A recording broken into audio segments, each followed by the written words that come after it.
পাইলে শরীরের কোন কোন অঙ্গের ক্ষতি হয় দেখ দেখ।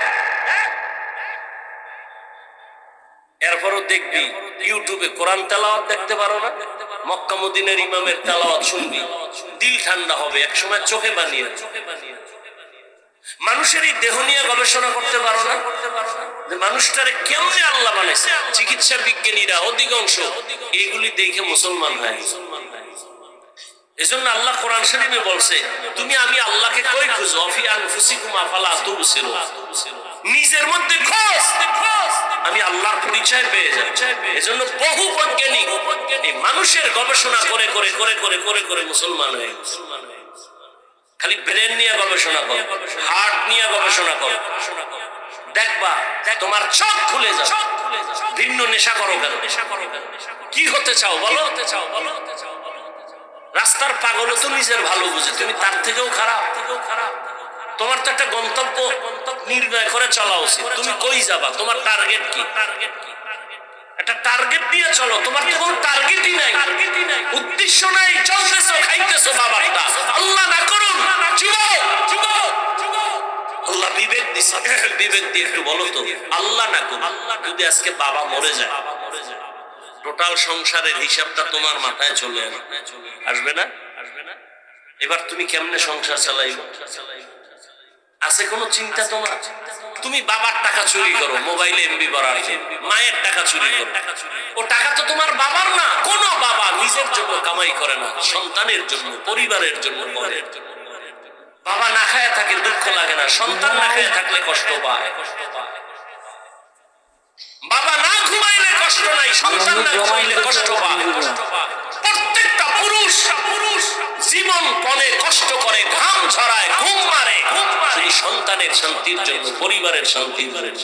না বুঝে ঘরের মহিলা, না বুঝে সন্তানগুলো যদি বুঝতো, কোন স্ত্রী স্বামীর সম্পদ খেয়ানত করতো না, কোন সন্তান বাবার টাকা চুরি করতো না। অথচ করতেছো মূলত নিজের সম্পদ নিজে নষ্ট করতেছো। একটা কথা লিখে রাখো, ভুলে গেলে আবার ক্ষতি হবে, বলে যাই লিখে রাখবা, যেই সম্পদ মূল সম্পদ যে কামাই করে বাবা, ওখান থেকে যদি স্ত্রী বা সন্তান খেয়ানত করে, কোটি টাকা কামাই করলো ওই সংসারে কোনোদিন বরকত হবে না, আল্লাহর কসম। তাহলে তুমি তোমার সম্পদ নষ্ট করো। বাবা মরে গেলে তো তুমিই মালিক। একটা মহিলা চিন্তা যদি করতো, স্বামী মরে গেলে তো আমার, তাহলে আমি কেন এই সম্পদ খেয়ানত করি? এই চিন্তাই তো নাই। গুনাহের পথে সম্পদ ব্যয় করে নিঃস্ব হয়ে যায় সন্তান। খবর জীবনে কি অর্জন করেছে? আমি যে এতক্ষণ বয়ান শুনাইছি তোমাকে যুবকদেরকে বলছি, আমি কি একবারও বলছি আমি পাস করলে বলছি তোরাও পড় নাইলে জাহান্নামে বলছি? আমি কওমি মাদ্রাসার সন্তান, তুমি কওমিতে যাও, না হয় জাহান্নামে যেতে হবে বলেছি?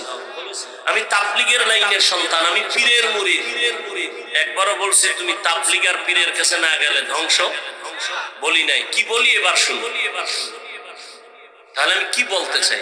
আমি টুপি মাথায় দেবা এটা বলি না, হুজুর হও তাও বলি নাই, কওমি মাদ্রাসায় যাও তাও বলি না, তাবলীগে যাও তাও বলি না, গেলে ধ্বংস হবা না গেলে ধ্বংস হবা তাও বলি না। যাও আলহামদুলিল্লাহ। তবে আমি মূল কথা বলতে চাই কি শুনতে চাই, তুমি স্কুলে পড়ো, কলেজে পড়ো, আলহামদুলিল্লাহ, কেউ দোয়া না করলে আমি দোয়া করি তোমার জন্য। তুমি স্কুলেই পড়ো, সারবা না স্কুলের পড়া, কলেজ সারবা না, খবরদার। এটা আমার ব্যক্তিগত তোমার উপরে ওপিনিয়ন। আমি তোমাকে দোয়া করতেছি, এখানের লোকগুলো আমিন বলবে, কবুল হবে, আমি শুধু দোয়া করি।